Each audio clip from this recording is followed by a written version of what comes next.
کیا تمہیں یقین ہے کہ ان تینوں کا تعلق پاک ایشیا سیکرٹ سروس سے تھا؟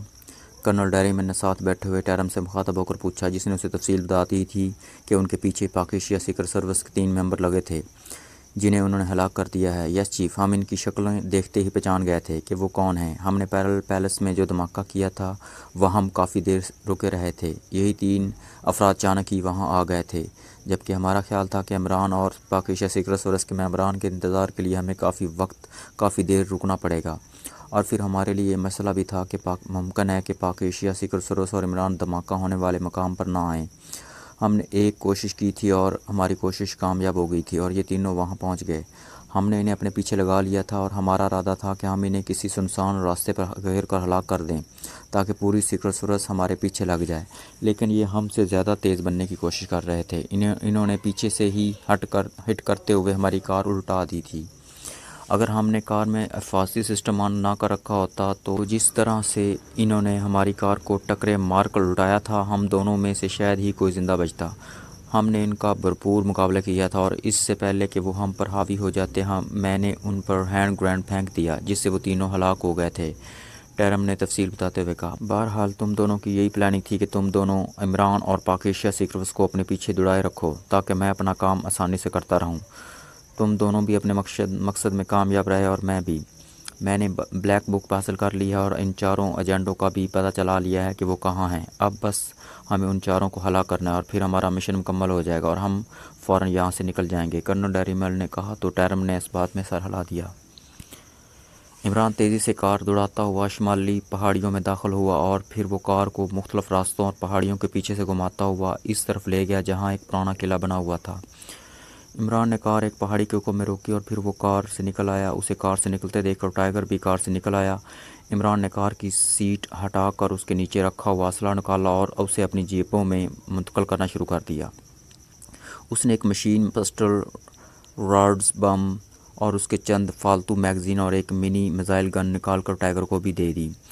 اس نے اپنی جیب میں بھی مشین پسٹل، منی میزائل گن اور چند راڈز بم رکھے تھے تاکہ ضرورت کے وقت اس کے کام آ سکیں۔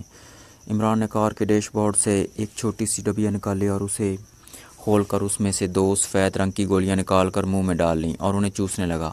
2 گولیاں اس نے ٹائیگر کو بھی نکال کر دے دیں۔ یہ گولیاں منہ میں ڈال لو، ان گولیوں کو چوستے رہنے سے ہم پر نہ تو کسی زہریلی گیس کا کوئی اثر ہوگا اور نہ ہی کسی ایسی ریز کا جو ہمیں مفلوج اور بے ہوش کر سکے، عمران نے کہا تو ٹائیگر نے اس بات میں سر ہلا کر اس سے گولیاں لیں اور منہ میں ڈال کر انہیں چوسنے لگا۔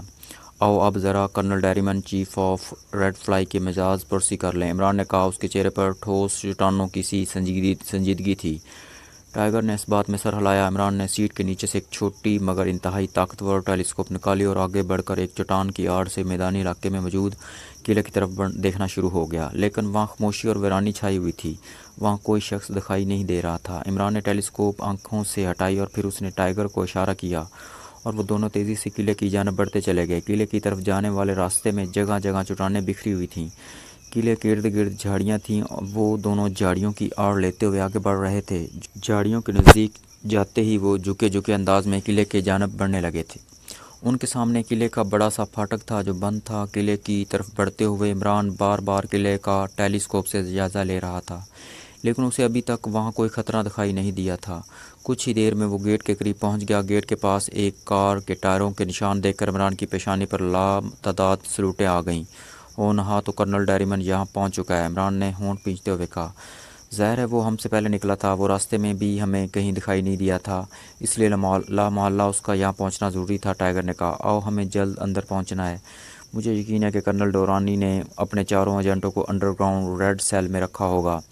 وہی ایک سیکرٹ اور محفوظ جگہ ہے جہاں کرنل ڈیریمن انہیں آسانی سے تلاش نہیں کر سکتا، عمران نے کہا۔ تو کیا ہم اس گیٹ سے اندر جائیں گے؟ ٹائیگر نے پوچھا۔ نہیں، ہم گیٹ کھول کر اندر گئے تو کرنل ڈیریمن کو ہماری آمد کا علم ہو جائے گا۔ وہ بے حد کائنہ انسان ہے، اسے اگر یہاں ملٹری اسپیشل فورس کے ایجنٹ نہ ملے تو وہ ہو سکتا ہے کہ وہ اس پورے قلعے کو ہی تباہ کرنے کا پروگرام بنا لے۔ میں اسے ایسا کوئی موقع نہیں دینا چاہتا ہوں، عمران نے کہا تو ٹائیگر نے اس بات میں سر ہلا دیا۔ عمران نے ادھر ادھر دیکھا، پھر وہ گیٹ کے ساتھ قلعے کی سائڈ کی دیوار کی جانب بڑھتا چلا گیا۔ قلعے کی حالت انتہائی سالخوردہ تھی۔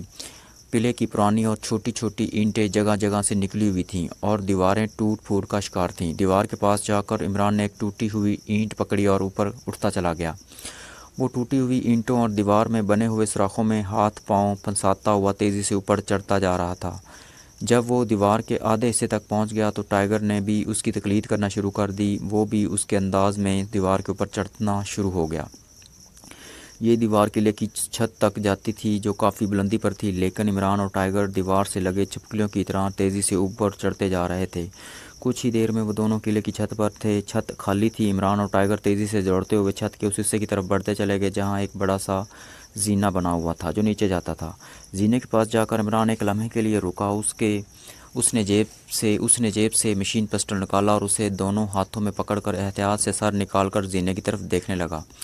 ٹائیگر نے پہلے ہی اپنا مشین پسٹل ہاتھ میں لے رکھا تھا۔ کوئی نہیں ہے، آ جاؤ، عمران نے خالی زینہ دیکھ کر کہا، اور پھر وہ مشین پسٹل لیے زینے پر آیا اور دیوار کے ساتھ لگ کر زینہ اترنا شروع ہو گیا۔ ٹائیگر بھی زینے پر آیا اور وہ بھی عمران کے پیچھے زینہ اترنے لگا۔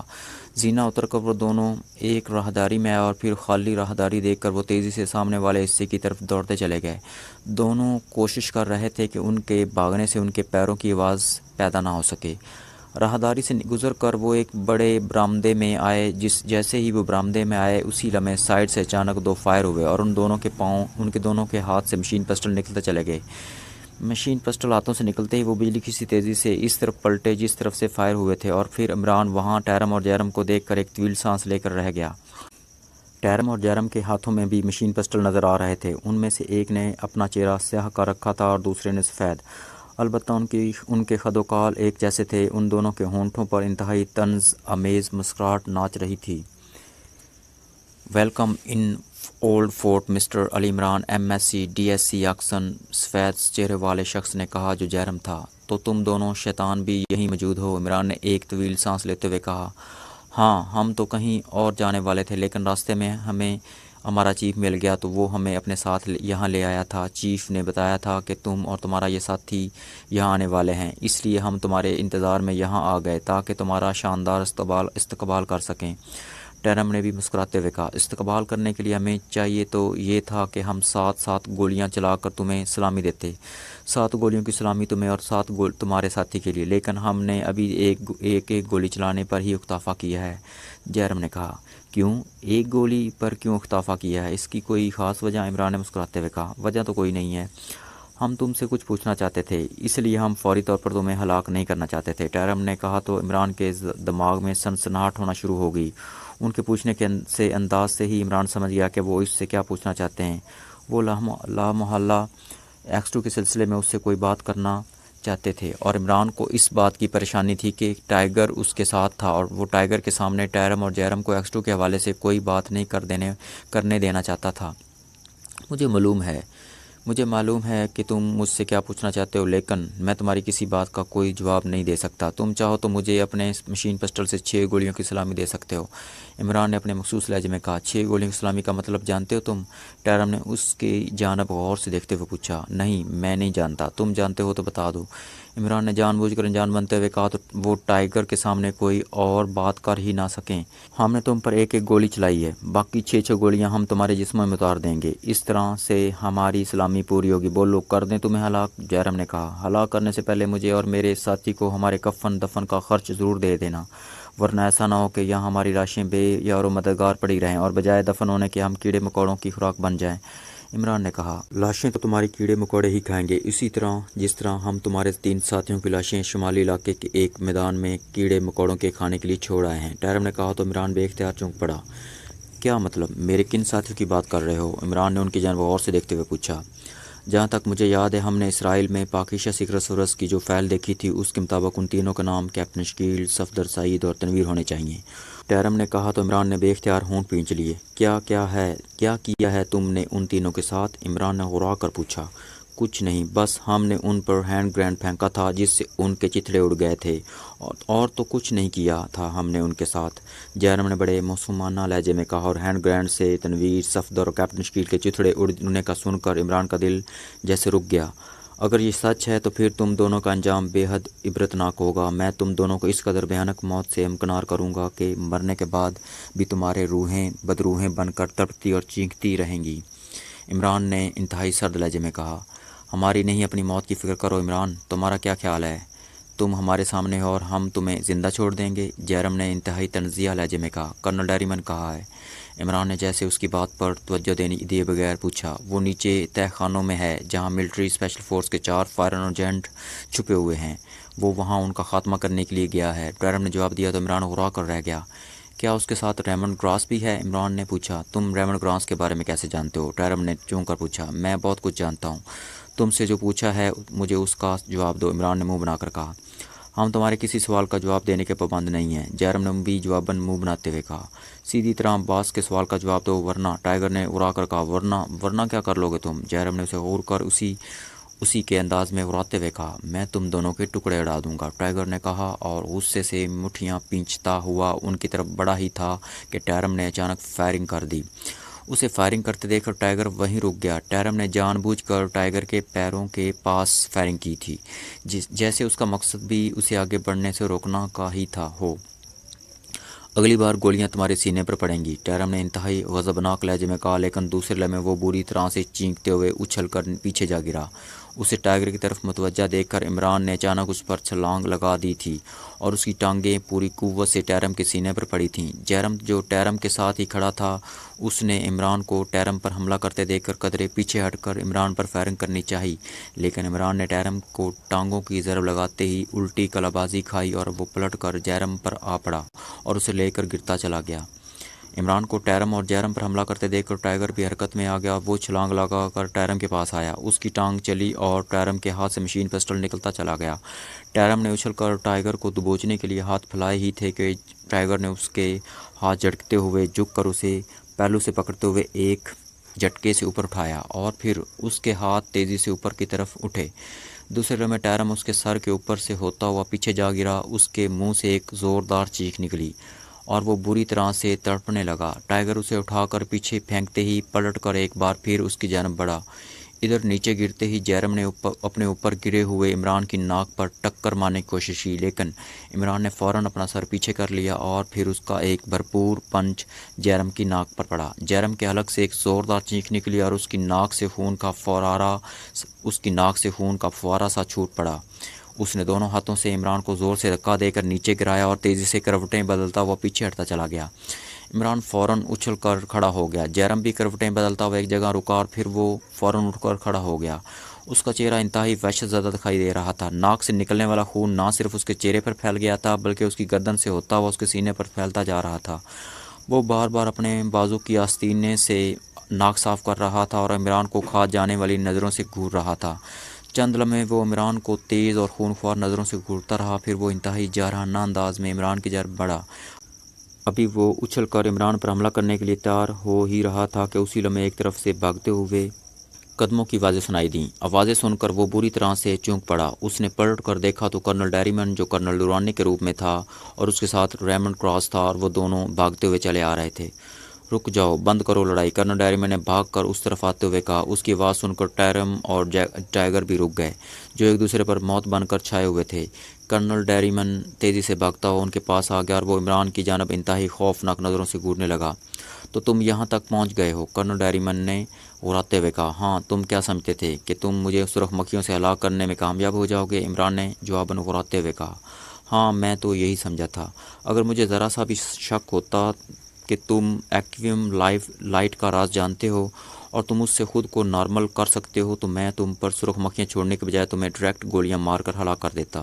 اسے تم اپنی خوش قسمتی سمجھو کرنل ڈیریمن کہ میرے ساتھی نے تمہاری زہریلی سرخ مکھیوں کو پیروں تلے کچل کر ہلاک کر دیا۔ اگر وہ زندہ ہوتیں تو میں تمہارے جسم پر میلاک رس لگا کر ساری مکھیاں تم پر اور تمہارے ایکشن ایجنٹوں پر چھوڑ دیتا۔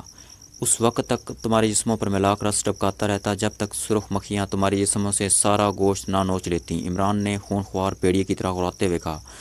تم نے میری سرخ مکھیوں کو ہلاک کر کے میرا بہت بڑا نقصان کیا ہے عمران۔ ان میں چند سرخ مکھیاں ایسی بھی تھیں جو مشینی تھیں۔ میں انہی مشینی مکھیوں سے باقی مکھیوں کو کنٹرول کرتا تھا۔ لیکن تم نے سب ختم کر دیا ہے۔ میں تم سے اس کا بھی انتقام لوں گا، لیکن اس سے پہلے کہ میں تمہیں موت کے گھاٹ اتار دوں، یہ بتاؤ اس قلعے میں وہ کون سی جگہ، خفیہ جگہ ہے جہاں کرنل دورانی نے عمران اپنے سیکرٹ ایجنٹوں کو چھپا رکھا ہے؟ کرنل ڈیریمن نے عمران کو تیز نظروں سے گھورتے ہوئے اسی انداز میں کہا۔ ہو نہا تو تم ابھی تک انہیں ڈھونڈ نہیں سکے ہو، عمران نے کہا۔ کرنل ڈیریمن کی بات سن کر اس کے ہونٹوں پر انتہائی زہریلی مسکراہٹ آ گئی۔ ہاں، مجھے اس بات کا تو یقین ہے کہ وہ چاروں یہیں کہیں موجود ہیں، لیکن میں کوشش کے باوجود وہ خفیہ جگہ نہیں ڈھونڈ سکا جہاں وہ چاروں چھپے ہوئے ہیں۔ کرنل دورانی کی ڈائری میں صرف اسی بات کا ذکر ہے کہ ملٹری اسپیشل فورس کے چاروں فارن ایجنٹ اولڈ فورٹ کے سیکرٹ روم میں موجود ہیں، لیکن وہ روم کہاں ہے اس کا کرنل دورانی نے اپنی ڈائری میں کوئی ذکر نہیں کیا ہے۔ کرنل دورانی نے ڈائری میں یہ بھی لکھا ہے کہ اس سیکرٹ روم کے بارے میں تم بھی جانتے ہو۔ یہاں فائرنگ کی آواز سن کر مجھے شک ہوا کہ یقیناً تم ہی آئے ہوگے اور تمہاری اور ایکشن ایجنٹوں کی ٹھن گئی ہوگی، اس لیے میں تہہ خانے سے نکل کر بھاگتا ہوا یہاں آیا تھا کہ کہیں ایکشن ایجنٹ تمہیں یہ بتانے سے پہلے ہلاک نہ کر دیں کہ ملٹری اسپیشل فورس کے ایجنٹ اولڈ فورٹ کے کس خفیہ حصے میں موجود ہیں۔ کرنل ڈیری مین رکے بغیر بولتا چلا گیا۔ تو تمہارا کیا خیال ہے کہ تم ان کے بارے میں پوچھو گے تو میں تمہیں بتا دوں گا کہ وہ کہاں ہیں؟ عمران نے طنزیہ لہجے میں کہا۔ نہیں بتاؤ گے تو میرے پاس دوسرا آپشن بھی موجود ہے، میں نے دوسرے آپشن پر بھی کام کر لیا ہے، یہ دیکھو، کرنل ڈیری مین نے کہا، اور ساتھ ہی اس نے جیب سے ایک چھوٹا سا ڈی چارجر نکال کر عمران کی آنکھوں کے سامنے کر دیا۔ ڈی چارجر دیکھ کر عمران کے چہرے پر پریشانی کے تاثرات ابھر آئے۔ میں نے تہہ خانے اور قلعے کے متعدد حصوں میں میگا پلس بم لگا دیے ہیں جن کا لنک اس ڈی چارجر کے ساتھ ہے۔ جیسے ہی میں ڈی چارجر کا ایک بٹن پریس کروں گا، سب کے سب بم ایک ساتھ بلاسٹ ہو جائیں گے اور یہ سارا قلعہ تنکوں کی طرح بکھر جائے گا۔ پھر سیکرٹ ایجنٹ چاہے قلعہ کے زمین کے تہہ میں ہی کیوں نہ چھپے ہوں، وہ اس تباہی سے نہیں بچ سکیں گے اور قلعے کے ساتھ ان کے بھی ٹکڑے اڑ جائیں گے۔ کرنل ڈیری مین نے کہا۔ ہونہا، اگر تم نے یہ سب انتظام کر لیا ہے تو پھر تم مجھ سے سیکرٹ روم کے بارے میں کیوں پوچھ رہے ہو؟ عمران نے ورا کر کہا۔ میں اپنا کام اپنے ہاتھوں سے پورا کرنا چاہتا ہوں۔ میں چاہتا ہوں کہ میں ان چاروں کو اپنے ہاتھوں سے ہلاک کروں اور اس بات کی تصدیق بھی ہو جائے کہ وہ چاروں وہی ایجنٹ ہیں جو میجر راشد کے ساتھ اسرائیل میں داخل ہوئے تھے اور انہوں نے میزائل اسٹیشن کو تباہ کیا تھا۔ کرنل ڈیری مین نے کہا۔ کیوں، کیا تمہیں اس بات پر شک ہے کہ کرنل دورانی نے یہاں ان چاروں سیکرٹ ایجنٹوں کی جگہ کسی اور کو چھپا رکھا ہوگا؟ عمران نے تمسخرانہ لہجے میں کہا۔ ہاں، کرنل دورانی اس قدر سیدھا نہیں ہو سکتا کہ وہ اس قدر اہم راز والی ڈائری اپنی میز کی دراز میں رکھ چھوڑے، جبکہ اسے اس بات کا بھی علم ہو چکا تھا کہ میں اور میرے ایکشن ایجنٹ اس کے ایجنٹوں کی طاق میں ہیں۔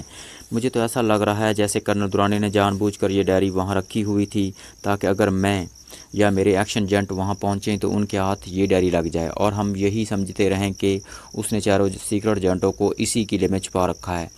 پہلے تو ڈائری دیکھ کر میں بھی یہی سمجھا تھا، لیکن یہاں آ کر جب میں نے دوبارہ ڈائری دیکھی تو مجھ پر انکشاف ہوا کہ ڈائری نہیں ہے اور اس پر جتنے بھی صفحے تحریر کیے گئے ہیں وہ ایک ہی وقت میں تسلسل کے ساتھ بیٹھ کر لکھے گئے ہیں۔ اس ڈائری میں تمہارا نام بھی شامل کیا گیا ہے، جس سے مجھے سازش کی بو آنی شروع ہو گئی تھی کہ ہو سکتا ہے کہ یہ ڈائری تمہارے کہنے پر اور تمہاری ہی مرضی پر کرنل دورانی نے لکھ کر اپنے پاس رکھی ہو۔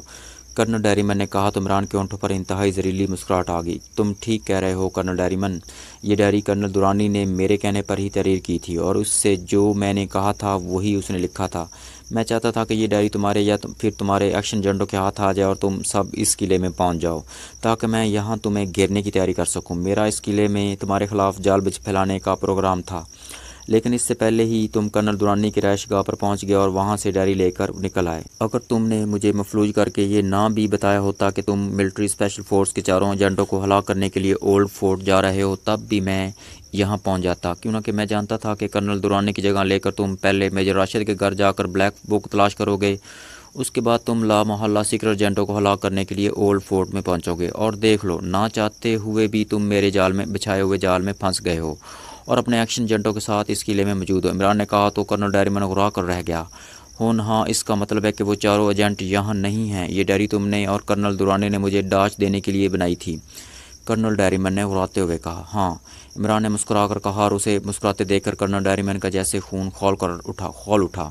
اگر وہ چاروں ایجنٹ یہاں نہیں ہیں تو کہاں ہیں؟ کرنل ڈیری مین نے اسی انداز میں پوچھا۔ انہیں ان کے اپنے ہی گھروں میں رہنے کا پابند کر دیا گیا تھا اور ہر طرف یہی تاثر پیدا کر دیا گیا تھا کہ ان چاروں کو کرنل دورانی نے انڈر گراؤنڈ کر دیا ہے۔ عمران نے جواب دیا تو کرنل ڈیری مین غصے سے جبڑے پھینچنا شروع ہو گیا۔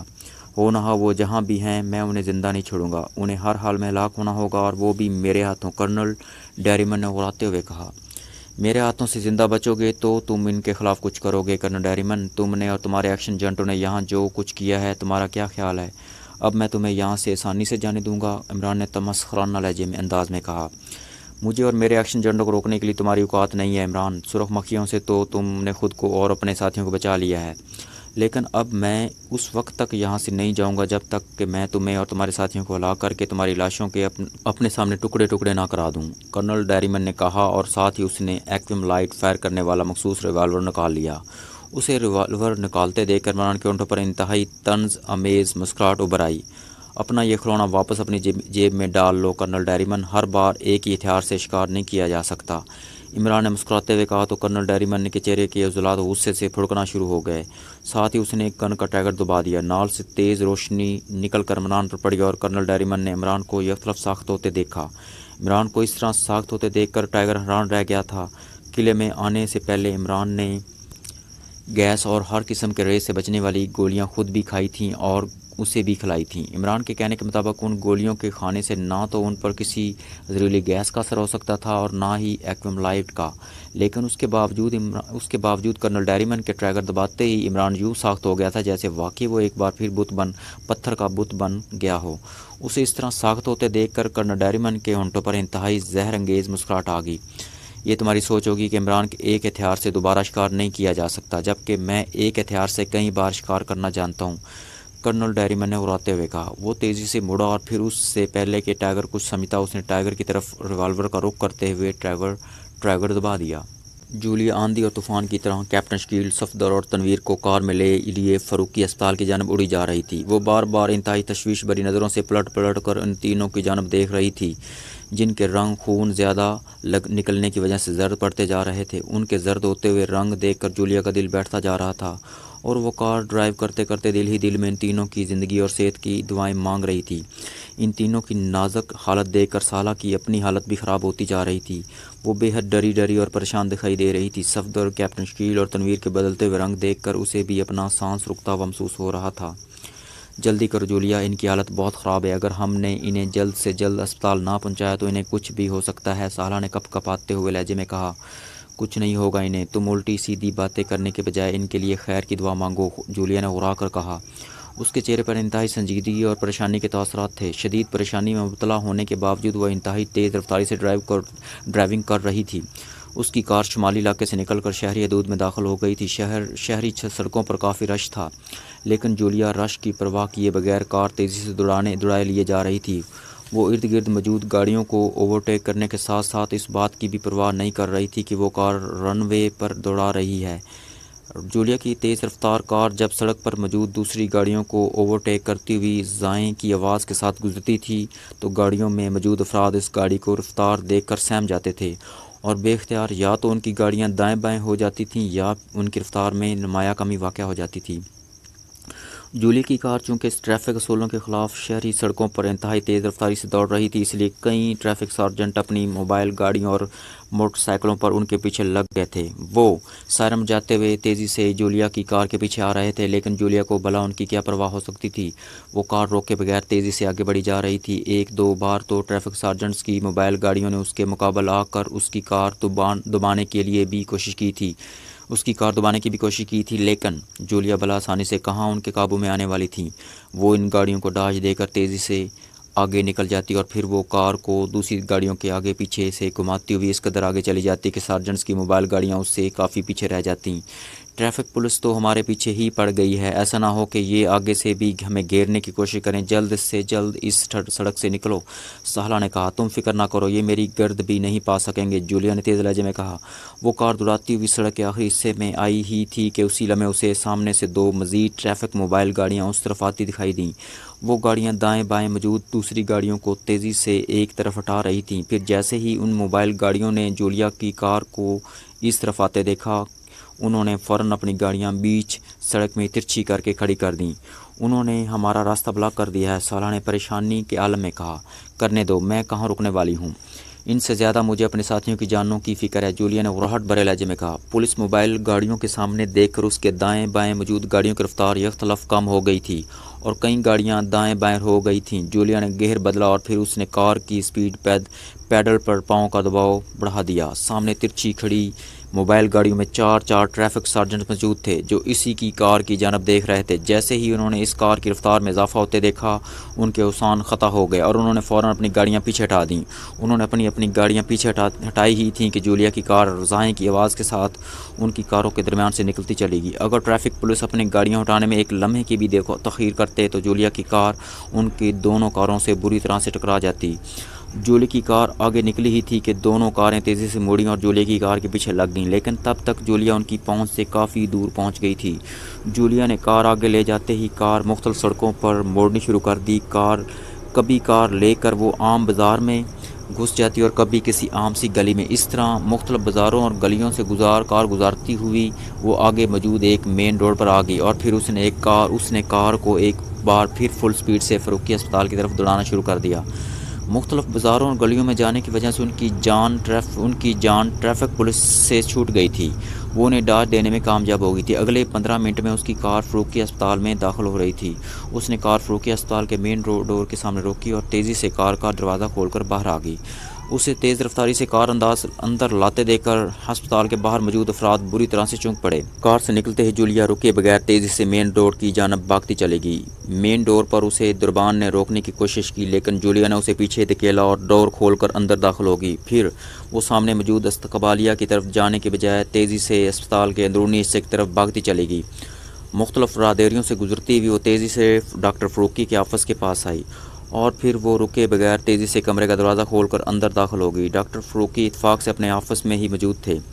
جولیا کو اس طرح تیزی سے اندر آتے دیکھ کر وہ بری طرح سے چنک پڑے۔ ارے مس شاہینہ آپ! ڈاکٹر فاروقی نے حیرت بھرے لہجے میں کہا۔ عمران نے جولیا اور سیکرٹ سروس کے ممبران کا ڈاکٹر فاروقی سے الگ الگ ناموں سے تعارف کرا رکھا تھا۔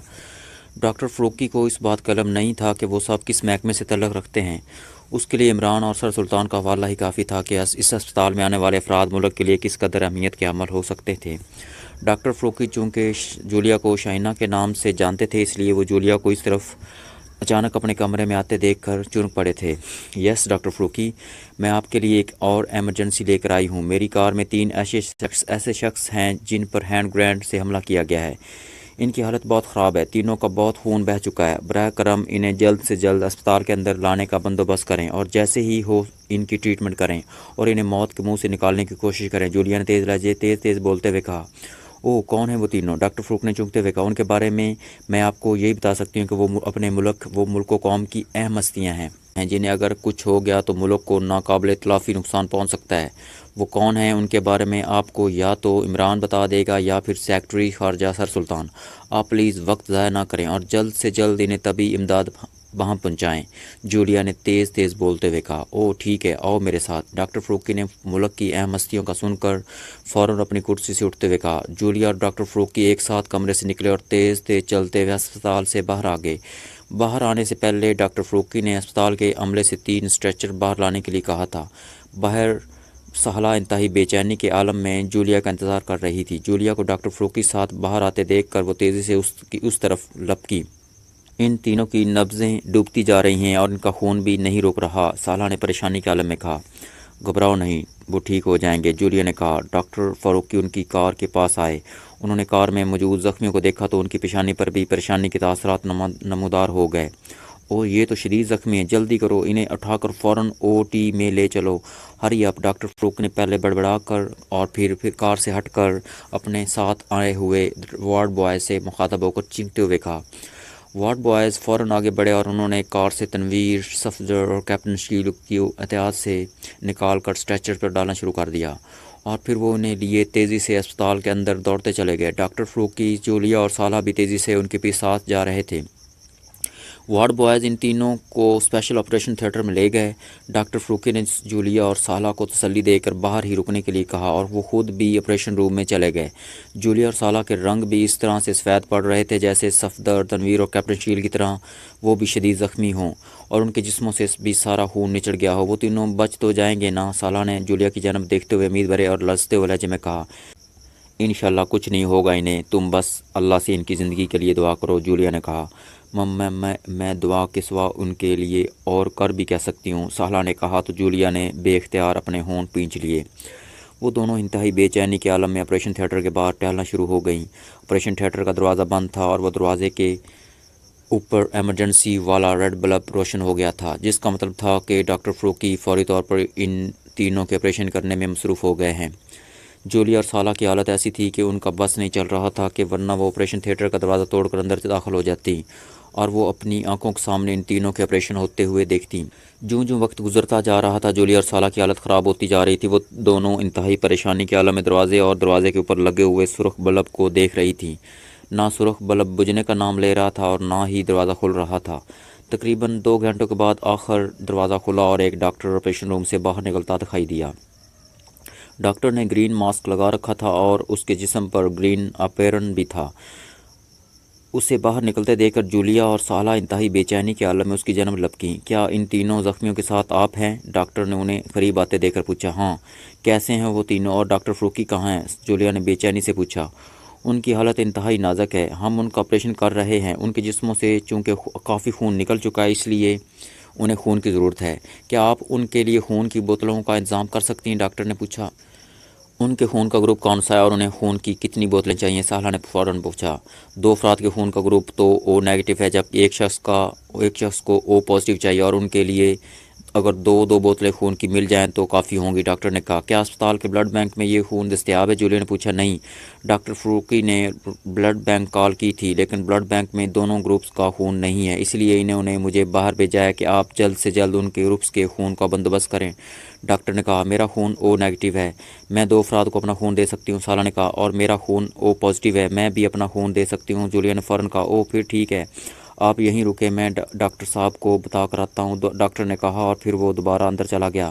چند لمحوں کے بعد وہ واپس آ گیا۔ ڈاکٹر صاحب کا کہنا ہے کہ آپ کو خون دینے کی ضرورت نہیں ہے، ان کی ایک اور اسپتال میں بات ہو گئی ہے، وہاں دونوں گروپس کا خون موجود ہے، وہ فوری طور پر یہاں لایا جا رہا ہے۔ ڈاکٹر صاحب نے آپ کا شکریہ ادا کیا ہے اور کہا ہے کہ اگر انہیں مزید خون کی ضرورت ہوئی تو پھر وہ آپ سے کہیں گے، ڈاکٹر نے کہا اور پھر وہ ان دونوں کو جواب سنے بغیر واپس آپریشن روم میں چلا گیا۔ خون ملنے کا سن کر دونوں کو چہروں پر اطمینان آ گیا تھا۔ کافی دیر بعد ڈاکٹر فروکی آپریشن روم سے باہر آ گئے۔ جولیا اور سالہ امید بھری نظروں سے انہیں دیکھنے لگی۔ ڈاکٹر فروکی نے بھی سبز اپیرن پہن رکھا تھا اور ان کے چہرے پر سبز رنگ کا ہی ماسک تھا۔ آپریشن روم سے باہر آتے ہوئے انہوں نے چہرے سے ماسک اتارا تو جولیا اور سالہ نے ان کے چہروں پر اطمینان کے تاثرات دیکھے۔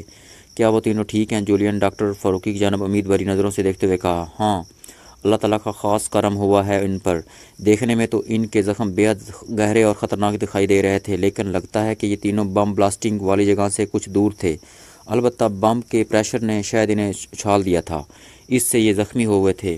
ان کے زخم گہرے نہیں ہیں، لیکن خون زیادہ بہہ جانے کی وجہ سے ان کی حالت خراب ہو گئی تھی۔ اب انہیں خون دیا جا چکا ہے، اس لیے وہ تینوں خیریت سے ہیں اور انشاءاللہ جلد ہی صحت یاب ہو جائیں گے، ڈاکٹر فروکی نے مسکراتے ہوئے کہا۔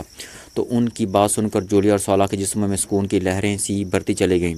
صفدر، تنویر اور کیپٹن شکیل موت کو شکست دے کر زندگی کی طرف لوٹ آئے تھے، اور اس سے بڑھ کر ان کے لیے خوشخبری اور کیا ہو سکتی تھی۔ دونوں کی آنکھیں بے اختیار بند ہو گئیں اور وہ دل ہی دل میں اللہ تعالیٰ کا شکر بجا لانا شروع ہو گئیں، جس نے واقعی ان تینوں کو اس قدر نازک صورتحال میں بھی موت کے منہ سے جانے سے بچا لیا تھا۔ اور اس صاحب کا کیا حال ہے جسے ہم پہلے یہاں لائی تھیں؟ جولیا نے ڈاکٹر فروکی سے کرنل درانی کے بارے میں پوچھا۔ وہ بھی ٹھیک ہے، اس کے جسم میں زہریلا مواد تھا جسے ہم نے نکال دیا تھا، البتہ اس کے زخم زیادہ ہیں، اس لیے اسے کچھ روز تک یہیں رہنا پڑے گا، لیکن بہرحال اس کی بھی جان بچ گئی ہے، ڈاکٹر فروکی نے کہا۔ تو جولیا نے اطمینان کا سانس لیتے ہوئے دونوں ہاتھ دعا کے لیے اٹھائے اور وہ ایک بار پھر اللہ کا شکر بجا لانے میں مصروف ہو گئی۔ عمران اور اس کے ساتھی کو ساخت دیکھ کر ٹیرم اور جیرم کے ہونٹوں پر بھی انتہائی زہر انگیز مسکراہٹ آ گئی تھی۔ انہوں نے آگے بڑھ کر اپنے مشین پسٹل اٹھا لیا۔ اڑا دو انہیں، اپنے مشین پسٹل کے میگزین ان پر خالی کر دو۔ انہیں مشین پسٹل اٹھاتے دیکھ کر کرنل ڈیریمل نے غراتے ہوئے کہا اور تیزی سے پیچھے ہٹ گیا۔ یس چیف، جیسا آپ کا حکم، ٹیرم اور جیرم نے ایک ساتھ کہا۔ وہ آگے بڑھے ہی تھے کہ اچانک انہوں نے عمران کے چہرے پر مسکراہٹ نمودار ہوتی دیکھی۔ اس کے چہرے پر مسکراہٹ دیکھ کر نہ صرف ٹیرم اور جیرم بلکہ ریمنڈ گراس اور کرنل ڈیریمن بھی بری طرح سے اچھل پڑے۔ کیا مطلب، یہ مسکرا کیوں رہا ہے؟ اسے تو ایکویم لائٹ سے مفلوج ہو جانا چاہیے تھا، ریمنڈ گراس نے بخلائے ہوئے لہجے میں کہا۔ کرنل ڈیریمن نے ٹیرم اور جیرم کو پھر پیچھے ہٹنے کا اشارہ کیا تو وہ دونوں تیزی سے پیچھے ہٹ گئے۔ کرنل ڈیریمن ایکویم لائٹ والی گن لے کر ایک بار پھر عمران کے سامنے آ گیا۔ اس نے ایک بار پھر گن کا رخ عمران کی جانب کیا اور ٹریگر دبا دیا۔ گن سے پھر روشنی نکل کر عمران پر پڑی، لیکن عمران کے مسکراہٹ میں کوئی کمی نہ آئی، بلکہ پہلے سے زیادہ اس کے ہونٹوں پر مسکراہٹ گہری ہو گئی تھی۔ البتہ وہ اسی طرح ساخت تھا جیسے وہ سوائے مسکرانے کے اور کچھ بھی نہ کر سکتا ہو۔ یہ کیسے ہو سکتا ہے؟ ایکوم لائٹ سے تو تمہارا سارا جسم مفلوج ہو جانا چاہیے، پھر تم اس طرح مسکرا کیسے سکتے ہو؟ کرنل ڈیریمن نے عمران کی جانب آنکھیں پھاڑ پھاڑ کر دیکھتے ہوئے کہا، مسکراہٹ تو مسکراہٹ ہے، یہ تو پتھر کے بتوں کی ہونٹوں پر بھی آ جاتی ہے۔ میں تو پھر ایک جیتا جاگتا انسان ہوں، اگر مفلوج ہونے کے باوجود میں مسکرا رہا ہوں تو تمہیں اس سے کیا فرق پڑتا ہے؟ عمران نے کہا، اور اس کی آواز سن کر کرنل ڈیریمن اچھل کر پیچھے ہٹ گیا۔ وہ آنکھیں پھاڑ پھاڑ کر عمران کی جانب یوں دیکھنا شروع ہو گیا جیسے عمران کسی دوسری دنیا کا انسان ہو۔ کیا مطلب، کیا واقعی تم پر ایکوم لائٹ کا کوئی اثر نہیں ہوا ہے؟ کرنل ڈیریمن نے اس بار ہکلائے لہجے میں کہا، ہوا ہے، ہوا کیوں نہیں؟ دیکھ لو، ابھی تک ساخت کھڑا ہوا ہوں اور میرے ساتھی کے جسم میں بھی کوئی حرکت نہیں ہے۔ یہ الگ بات ہے کہ میں اور میرا ساتھی مفلوج ہونے کی اداکاری کر رہے ہیں۔ میں تو اپنی مرضی سے اس طرح ساخت ہوا تھا، لیکن میرا ساتھی میرے اشارے پر ہوا تھا۔ اصل میں ہم دونوں تمہارے دل نہیں دکھانا چاہتے تھے کہ تم نے ہم پر ایکوم لائٹ فائر کی اور اس کا ہم پر اثر ہی نہیں ہوا۔ عمران نے یکطرف سیدھا ہوتے ہوئے کہا، اور اسے حرکت کرتے دیکھ کر کرنل ڈیریمن اور اس کے ساتھیوں کی آنکھیں اور زیادہ پھیل گئیں۔ عمران نے قلعے میں آنے سے پہلے جو اینٹی گولیاں کھائی تھیں، ان گولیوں کی وجہ سے اس پر اور ٹائیگر پر واقعی ایکوم لائٹ کا کوئی اثر نہیں ہوا تھا۔ ٹائیگر جب حیرت سے عمران کو ساخت ہوتے دیکھ رہا تھا تو عمران نے آئی کوڈ سے اسے بھی ایسی ہی اداکاری کرنے کا کہا تھا کہ جب کرنل ڈیریمن اس پر ایکوم لائٹ فائر کرے تو وہ یوں ساخت ہو جائے جیسے واقعی اس پر ایکوم لائٹ کا اثر ہو گیا ہو۔ یہ کیسے ہو سکتا ہے؟ تم اس طرح سے کیسے حرکت کر سکتے ہو؟ تم پر ایکوم لائٹ نے اثر کیوں نہیں کیا؟ میں نے ایک بار نہیں، تم پر 2 بار ایکوم لائٹ فائر کی تھی، کرنل ڈیریمن نے آنکھیں پھاڑتے ہوئے کہا۔ میں نے تم سے پہلے ہی کہہ دیا تھا کہ ایک ہی ہتھیار سے بار بار شکار نہیں کیا جا سکتا، اور خاص طور پر کسی شیر کا شکار۔ اب تم میری بات نہیں مان رہے تھے تو میں نے کہا کہ چلو تم نہیں تو میں ہی تمہاری بات مان لوں، عمران نے مسکراتے ہوئے کہا۔ ہونہا، تو کیا تم نے اور تمہارے ساتھی نے ایکوم لائٹ سے بچنے کا کوئی انتظام کر رکھا ہے؟ کیا تم دونوں نے اس بار اس لائٹ کی اینٹی ٹیبلٹس لے رکھی ہیں؟ کرنل ڈیریمن نے اس کی جانب غور سے دیکھتے ہوئے کہا، خاصے عقل مند ہو۔ میں تو سمجھا تھا کہ شاید تمہاری کھوپڑی کا اوپر والا حصہ بالکل خالی ہے، لیکن لگتا ہے تمہاری کھوپڑی میں کچھ نہ کچھ ضرور ہے، چاہے وہ بوسہ ہی کیوں نہ ہو۔ عمران نے اسی طرح سے مسکراتے ہوئے کہا، ہونہا، تمہیں ہلاک کرنے کے لیے تو میرے یہ بازو ہی کافی ہیں، کرنل ڈیریمن نے اڑاتے ہوئے کہا۔ اس نے اپنا پسٹل ایک طرف اچھالا اور اچھل کر عمران کے سامنے آ گیا۔ اس نے دونوں مٹھیاں پینچ لی تھیں اور وہ عمران کی جانب یوں دیکھ رہا تھا جیسے وہ واقعی اب عمران کا خود مقابلہ کر کے اسے مات دینا چاہتا ہو۔ عمران کا لڑنے کا موڈ دیکھ کر بے اختیار مسکرا دیا۔ اب میری اور عمران کی فیصلہ کن جنگ ہوگی، تم میں سے کوئی ہمارے بیچ میں نہیں آئے گا، کرنل ڈیریمن نے عمران سے نظریں ہٹائے بغیر اپنے ساتھیوں سے مخاطب ہو کر کہا۔ اس نے جملہ مکمل کرتے ہی عمران پر پوری قوت سے چھلانگ لگا دی۔ عمران پہلے سے ہی اس حملے کے لیے تیار تھا، اس لیے وہ بجلی کسی تیزی سے اپنی جگہ سے ہٹا، لیکن کرنل ڈیریمن کوئی عام ایجنٹ نہیں تھا، وہ اسرائیلی ریڈ فلائی کا چیف تھا، اور اسرائیل کی کسی بھی ایجنسی کا چیف اسے ہی بنایا جاتا تھا جو ہر کام کا ماسٹر ہو۔ کرنل ڈیریمن کا جسم حیرت انگیز انداز میں مڑا اور دوسرے لمحے اس نے ایک طرف ہٹتے ہوئے عمران کو چھاپ لیا۔ وہ عمران کو لیے ہوئے فرش پر گرا ہی تھا کہ اس کا جسم ایک بار پھر فضا میں اچھلا اور اس نے دونوں گھٹنے جوڑ کر عمران کے پیٹ پر فیصلہ کن انداز میں مارنے چاہے، لیکن اس کے اوپر اچھلتے ہی عمران کے دونوں ٹانگیں تیزی سے سمٹیں اور اس کا نچلا جسم کرنل ڈیریمن کی ضرب کی حد سے نکل گیا اور وہ ایک سائیڈ میں پر کھسک گیا۔ کرنل ڈیریمن نے اپنے گھٹنے پوری قوت سے فرش سے ٹکرانے سے بچانے کے لیے اضطراری طور پر جسم پھیلا دیا، اور اسی لمحے عمران کی دونوں ٹانگیں کرنل ڈیریمن کی گردن میں کسی آہنی سکنجے کی طرح فٹ ہو گئیں۔ کرنل ڈیریمن کی گردن کے گرد ٹانگیں ڈالتے ہی عمران ایک زوردار جھٹکے سے اچھلا۔ وہ کرنل ڈیریمن کے جسم کو پوری طرح دو میں لانے کے لیے اسے اپنی ٹانگوں کے ساتھ گھما دینا چاہتا تھا، لیکن کرنل ڈیریمن نے یکطرف الٹی کلا بازی کھائی اور نہ صرف عمران کی ٹانگوں سے اپنی گردن چھڑا لی بلکہ وہ عمران کو انتہائی خوفناک داؤ میں بھی پھنسانے میں کامیاب ہو گیا۔ اس کے دونوں پیر عمران کے سر کے پیچھے فرش پر جم گئے تھے اور اس کا پورا جسم عمران کے سر کی اس طرف دوہری ہوئی ٹانگوں کے اوپر پھیلا ہوا تھا۔ یہ اس قدر خوفناک داؤ تھا کہ ایک ہی جھٹکے سے وہ عمران کی ریڑھ کی ہڈی تو توڑ سکتا تھا، اور بظاہر اس خوفناک داؤ کا کوئی توڑ نہیں تھا۔ کرنل ڈیریمن نے جیسے ہی حساب محسوس کیا کہ عمران اس کے ڈیڈ لاک میں پھنس گیا ہے تو اس نے پوری قوت سے اپنے جسم کو نیچے کی طرف جھٹکا۔ اگر اس کا مقابل عمران کی بجائے کسی اور سے ہوتا تو اب تک یقیناً اس کی کمر کی ہڈی ٹوٹ چکی ہوتی، لیکن عمران تو عمران تھا، اس کا مقابلہ کرنا کسی کے لیے اس قدر آسان کیسے ہو سکتا تھا؟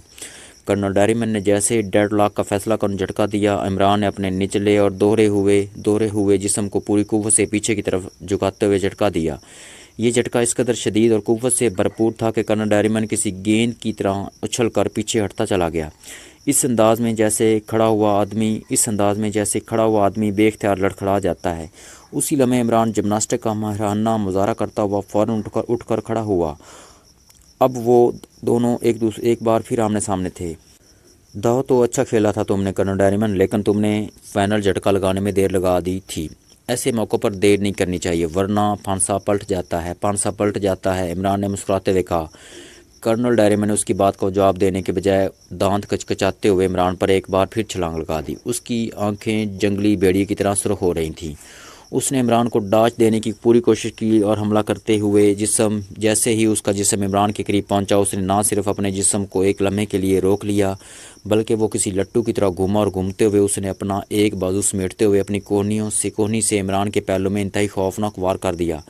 اگر یہ کوہنی ٹھیک اسی انداز میں عمران کی پسلی میں پڑتی تو عمران کے لیے شاید دوسرا سانس لینا بھی محال ہو جاتا، لیکن عمران بلا ایسے دو میں کیسے آ جاتا؟ کرنل ڈیریمن کو مخصوص انداز میں گھومتے دیکھ کر عمران کا جسم اس سے بھی زیادہ تیزی سے گھوما اور اس کے ساتھ ہی عمران کا ہاتھ کرنل ڈیریمن کی دوسری کلائی پر پڑا اور دوسرے لمحے کرنل ڈیریمن کے حلق سے کراہ نکلی اور وہ اچھل کر 2 قدم نیچے سائڈ پر چلا گیا۔ ٹائیگر اور کرنل ڈیریمن کے ساتھی سائڈ میں کھڑے ان دونوں کی خوفناک فائٹ دیکھ رہے تھے۔ یوں لگ رہا تھا جیسے 2 ماسٹر فائٹر ایک دوسرے کے مقابل ہوں اور اس وقت تک پیچھے نہیں ہٹیں گے جب تک کہ ان میں سے کوئی ایک مارا نہ جائے۔ عمران نے گھومتے ہوئے کرنل ڈیریمن کی کلائی پکڑی تھی، اس لیے کرنل ڈیریمن کے بازو کو ایک زوردار جھٹکا لگا، لیکن کرنل ڈیریمن فوراً ہی واپسی کے رخ پر گھوم گیا۔ اس طرح نہ صرف اس کی کلائی عمران کے ہاتھ سے نکل گئی بلکہ اس کے کاندھے کا جوڑ بھی اکھڑنے سے بچ گیا، جسے عمران نے پوری قوت سے جھٹکا دے کر اکھاڑنے کی کوشش کی تھی۔ اس کوشش میں کرنل ڈیریمن محض کہرا کر سائڈ میں ہٹ گیا تھا۔ گڈ شو کرنل ڈیریمن، واقعی تم میں ماسٹر فائٹر بننے کے تمام گر موجود ہیں، عمران نے مسکراتے ہوئے کہا، مگر دوسرا لمحہ عمران کے لیے بہت بھاری ثابت ہوا۔ کرنل ڈیریمن نے جیب سے کوئی چیز نکالی اور اسے پوری قوت سے عمران پر کھینچ مارا۔ یہ ہینڈ گرینڈ تھا جسے کرنل ڈیریمن نے پن نکالے بغیر پوری قوت سے عمران پر کھینچ مارا تھا۔ عمران نے فوراً ہاتھ آگے کر دیا مگر پھر بھی ہینڈ گرینڈ کا ایک حصہ عمران کے چہرے سے ٹکرا گیا اور عمران کے منہ سے بے اختیار چیخ نکلی اور وہ لڑکھڑاتا ہوا کئی قدم پیچھے ہٹتا چلا گیا۔ ہینڈ گرینڈ لگنے کی وجہ سے اس کی ناک سے خون کی دھار بہہ نکلی تھی، شاید ہینڈ گرینڈ اس کی ناک سے ٹکرایا تھا۔ تم نے دھوکے سے میری ناک سے خون نکالا ہے کرنل ڈیریمن، اب تمہیں میرے اس خون کے ہر قطرے کا حساب دینا ہوگا، عمران نے بھیڑیے کی طرح غراتے ہوئے کہا۔ کرنل ڈیریمن پھر اچھلا اور وہ بجلی کی سی تیزی سے عمران کی جانب آیا۔ عمران نے اسے چھلانگ لگاتے دیکھا تو وہ اس بار اپنی جگہ پر جمع رہا، پھر جیسے ہی کرنل ڈیریمن اس کے نزدیک پہنچا، عمران یکطرف پوری قوت سے اچھلا۔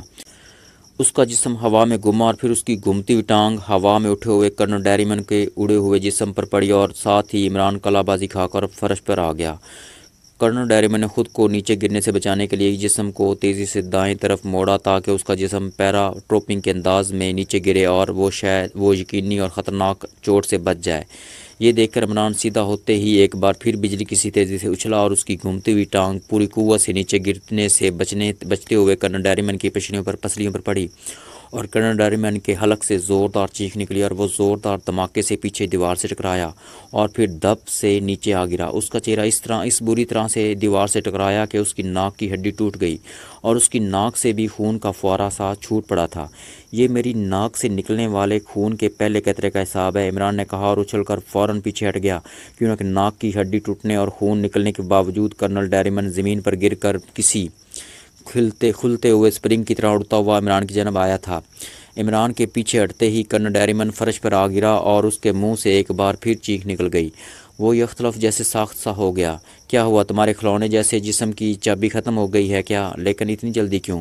عمران نے اطمینان بھرے لہجے میں کہا۔ وہ آگے بڑھا جیسے کرنل ڈیریمن کو چیک کرنا چاہتا ہو کہ وہ ہوش میں ہے یا پھر بے ہوش ہو چکا ہے، کیونکہ کرنل ڈیریمن کا رخ اس کی طرف تھا، اس کی آنکھیں بند تھیں اور اس کی ناک سے بے تحاشا خون نکل رہا تھا۔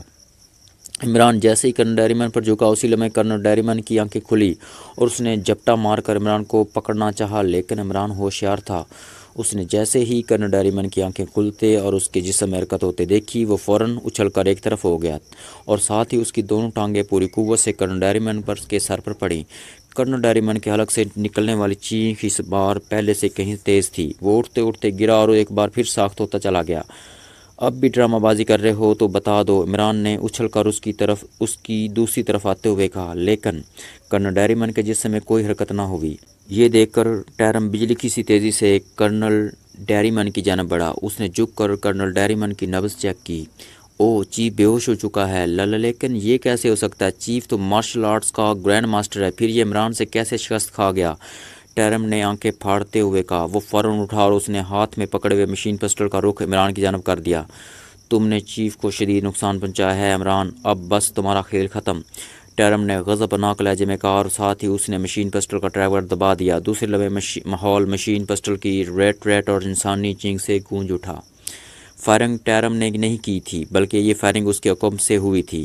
کسی نے پیچھے سے اچانک ٹیرم پر فائرنگ کر دی تھی۔ بے شمار گولیاں ٹیرم کی کمرے میں گھس گئی تھیں اور وہ حلق کے بل چینکتا ہوا اور لٹو کی طرح گھومتا ہوا نیچے گرا اور ساخت ہوتا چلا گیا۔ جیرم اور ریمنڈ گراس نے ٹیرم کو اس طرح گولیاں کا شکار ہوتے دیکھا تو وہ اپنے مشین پسٹل لے کر اس طرف گھومے جہاں سے ٹیرم پر فائرنگ کی گئی تھی۔ سامنے برآمدہ تھا جہاں کئی بڑے بڑے ستون دکھائی دے رہے تھے۔ ابھی جیرم اور ریمنڈ گراس اس طرف مڑے ہی تھے کہ ستونوں کے پیچھے سے ایک بار پھر فائرنگ ہوئی اور اس بار ریمنڈ گراس اور جیرم بری طرح سے چینکتے ہوئے گرے اور ساخت ہوتے چلے گئے۔ ان کے جسم بھی گولیوں سے چھلنی ہو گئے تھے۔ یہ کون ہے ہمارا ہمدرد جو اس طرح ہمارے دشمنوں کو خاک و خون چٹا رہا ہے؟ عمران نے اونچی آواز میں کہا تو ستونوں کے پیچھے سے کراسٹی اور 4 سٹارز نکل کر سامنے آ گئے۔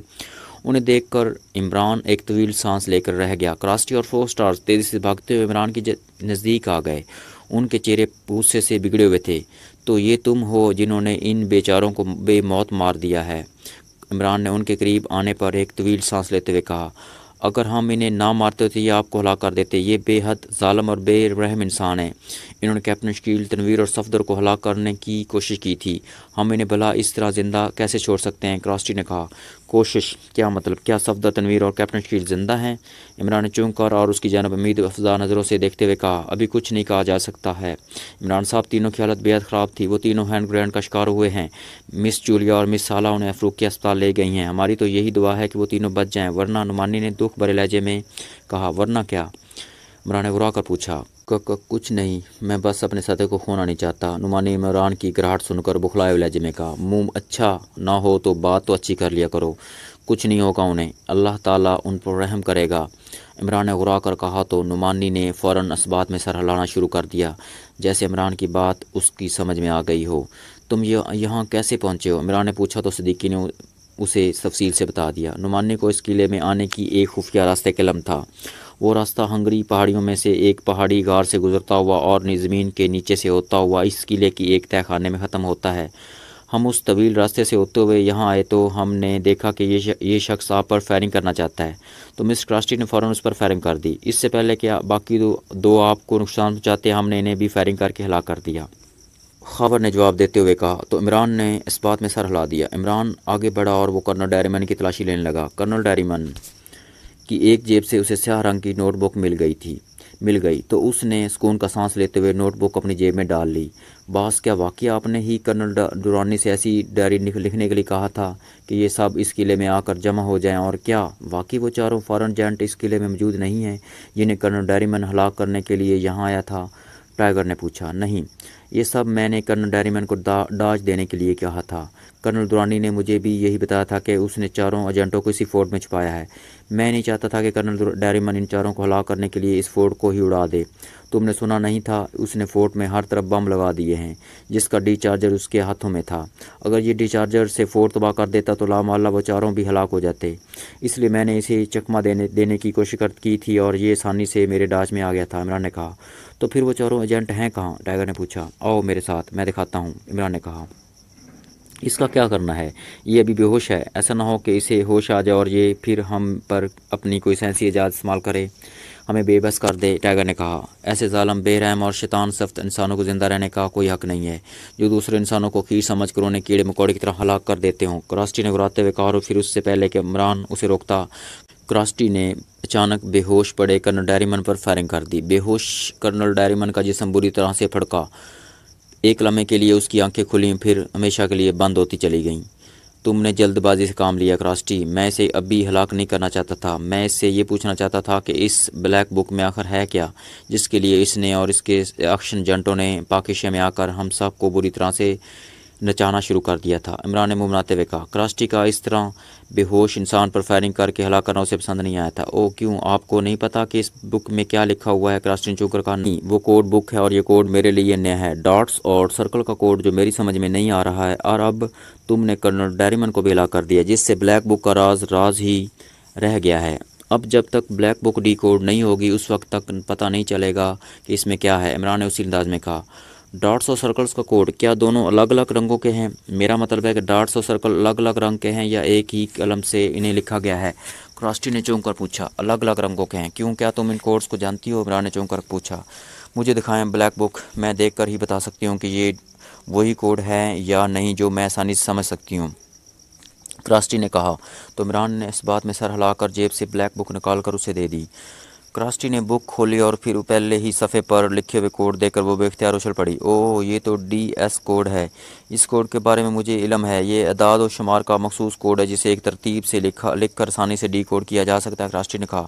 گڈ شو، کیا تم اسے ڈی کوڈ کر سکتی ہو؟ عمران نے مسرت بھرے لہجے میں کہا۔ ہاں عمران صاحب، میں آسانی سے اسے ڈی کوڈ کر سکتی ہوں، اور مجھے صرف چند لمحے دے دیں، میں آپ کو ساری ڈائری تو پڑھ کر نہیں سنا سکوں گی، لیکن آپ کو یہ بتا دوں گی کہ اس کی مین ہیڈنگز کیا ہیں، کراسٹی نے مسکراتے ہوئے کہا۔ چند لمحوں سے تمہارا کیا مراد ہے؟ عمران نے مسکراتے ہوئے پوچھا۔ چند منٹ، کراسٹی نے بھی جواباً مسکرا کر کہا۔ دیکھ لو، کہیں تمہارے یہ چند منٹ 500 منٹوں میں نہ بدل جائیں اور ہم یہاں کھڑے کھڑے سوکھتے رہیں، عمران نے اپنے مخصوص انداز میں کہا تو وہ سب بے اختیار ہنس پڑے۔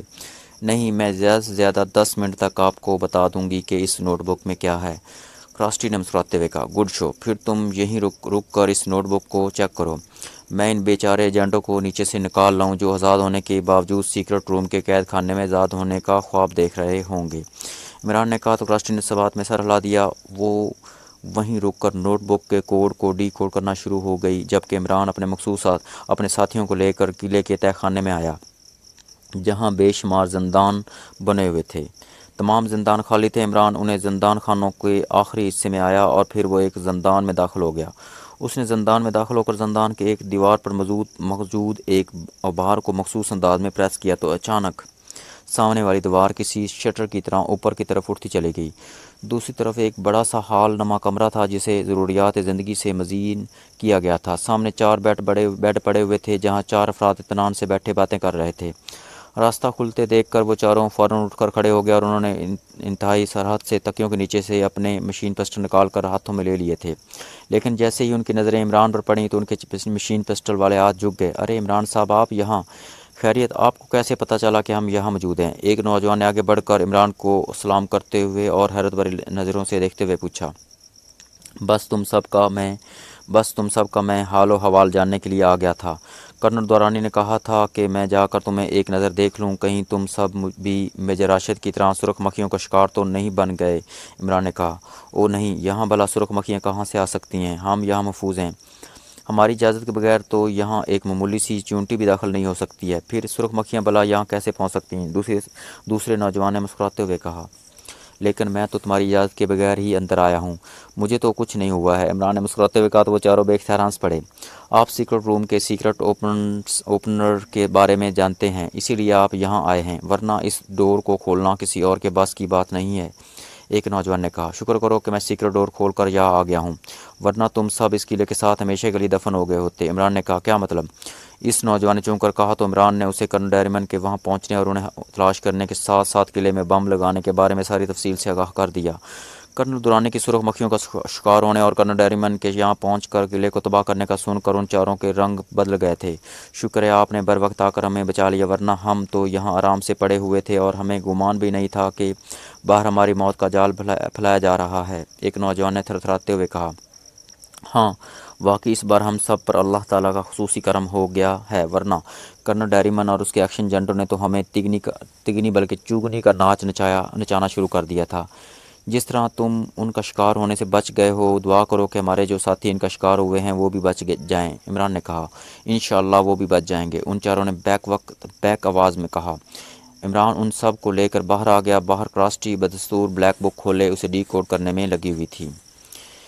کیوں مس سیکنڈ جولیا، کچھ پتہ چلا یا ایسی ہی دیواروں سے سر ٹکرانے کی کوشش کر رہی ہو؟ عمران نے کراسٹی کے قریب آتے ہوئے کہا۔ وہ چونکہ جولیا کی ہم شکل تھی اس لیے عمران نے اسے سیکنڈ جولیا کہا تھا، اور اس کی آواز سن کر کراسٹی چونک پڑی اور مسکراتے ہوئے عمران کی جانب دیکھنے لگی۔